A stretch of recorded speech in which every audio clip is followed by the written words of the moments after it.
اما در مسئله اشعری و ماتریدی ذبح اونها رو خوردن ممکن است یا نیست؟ حالا ببینید علما رو نگوید که مدنی گفت، مردم. ببینید علما چی میگن. فتوای علما نسبت به ذبح کرده های اهل بدعت به مانند جهمی و اشعری.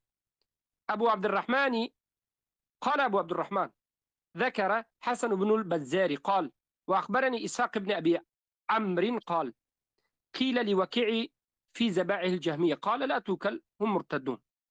از ذبح جهمی ها پرسیدن، وکیع گفتند که نه، ذبح اونو خورده نمیشد. جهمی های در زمان سلف بوده و اشعری های امروزه عینی هم هستند، عینی هم هستند.